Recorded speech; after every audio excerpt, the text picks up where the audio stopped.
एक होता है बाबा जी अमृत चंदन। अमृत चंदन बेलपत्र का जो सूखा हुआ पेड़ होता है, और उस सूखे हुए पेड़ की अगर कोई टहनी मिल जाती है और उसको लोग घिसते हैं। पारिजात का फूल जो होता है बाबा जी, उस पारिजात के फूल के नीचे पीले कलर की केसरिया डंडी होती है। केसरिया भूमि पर गिरा हुआ पारिजात का फूल, उसके ऊपर का भाग निकालकर नीचे की जो केसरिया डंडी होती है, जब वो बेलपत्र के जड़, बेलपत्र की डाली जो घिसी जाती है सूखी हुई बेलपत्र को, सूखा मत लेना तुम लोग, वो तो कोई सूखा हुआ हो, नहीं तो मालूम पड़े तुम बेलपत्र को ही सूखा दो है। वो तो कोई पेड़ सूख जाता है तो उसकी जो लकड़ी होती है उसको घिसते हैं, तो उसमें वो पारिजात के फूल की जो नीचे की डंडी होती है वो उसमें डाली जाती है और फिर उसको घिसा जाता है। उसको अमृत चंदन कहते हैं बाबा जी। अमृत चंदन का मतलब होता है हजारों अघोरी, हजारों तांत्रिक, हजारों विद्या करने वाले, हजारों विद्या और हजारों मंत्र साधना हो जाए और तब किसी को अपने काम के लिए सफल बनाया जाता है कि हमारा ये काम हो जाएगा, हमारा ये काम। काशी मंदिर के पंडा जी हमारे बीच आए हैं, एक बार जोरदार ताली बजाकर उनके लिए स्वागत का।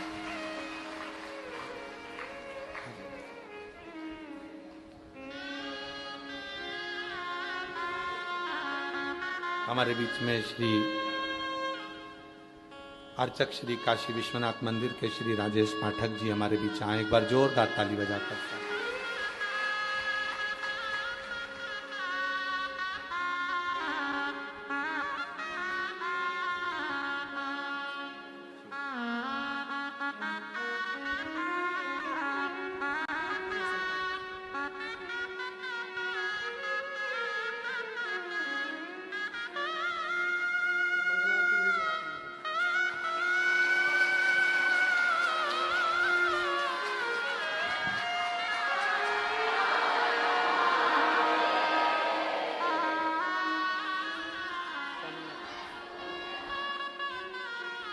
देखो, इसी को शिव जी की, विश्वनाथ जी की उदारता कहते हैं।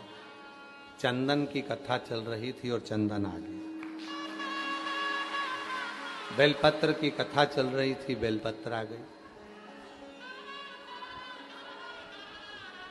इसी को शिव की उदारता। और तेरी कृपा बिना न हिले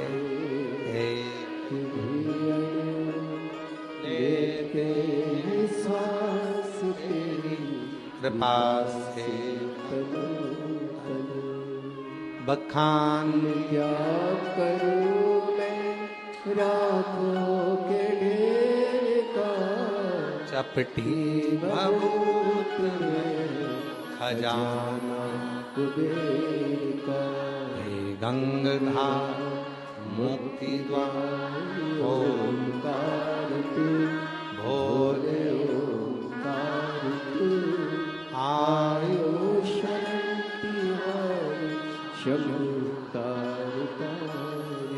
एक बार पुनः हमारे बीच में अर्चक श्री काशी विश्वनाथ मंदिर से श्री राजेश पाठक जी आए हैं, बहुत जोरदार ताली बजाकर उनका शिव कथा कर रहे हैं। बाबा जी, अमृत चंदन होता है। जब बेलपत्र का वृक्ष सूख जाता है, आपको सुखाना नहीं है, कहीं कहीं सूख जाता है, सूखे हुए बेलपत्र का जो जड़ होता है या तना होता है वो लाते हैं। पारिजात फूल का नीचे का जो कैसर या डंडा होता है उसको उसमें डालकर जब घिसा जाता है, चंदन बनाया जाता है। हजार अघोर, हजार तंत्र विद्या और हजारों हजार कोई विद्या कर ले और तब जाकर कोई सिद्धि प्राप्त करे और उससे किसी को वश में करे। वो चंदन यदि सोमवार की अष्टमी के दिन प्रदोष काल में अगर शिव पर लग जाता है और उसी चंदन को अगर डब्बी में रख लिया जाता है और मस्तक पर 3 जगह पर उसको लगा लिया जाता है, तो आपको कहीं पर भी किसी को आसक्त करने की जरूरत नहीं पड़ती है। आप जिसके पास जाओगे आपका वो काम होकर ही रहता है।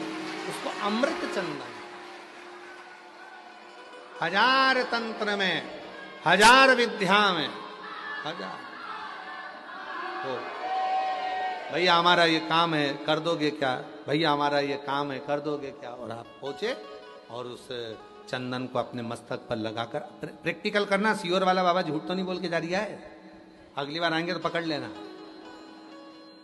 जब अगली बार सतुआ बाबा जी बुलाए तो गंगा जी के घाट पर वहीं पकड़ लिया। जैसे अभी हाल सतुआ बाबा जी को वहां पर उनके आश्रम में लोग पकड़ लेते ना, कहाँ जा रहे हो, तो बाबा जी कह के आते गंगा जी घूमने जा रहे हैं, के नहीं आते कि कथा में आ रहे हैं, लोग पकड़ ले। तो पकड़ लेना तुम भी। अगर प्रैक्टिकल जरूर करना कि सियोर वाला बाबा बोल कर गया है, कहीं झूठ तो नहीं बोल गया। और प्रैक्टिकल करना चाहिए, बिना प्रैक्टिकल के तो जीवन का आनंद ही नहीं। प्रैक्टिकल जरूर।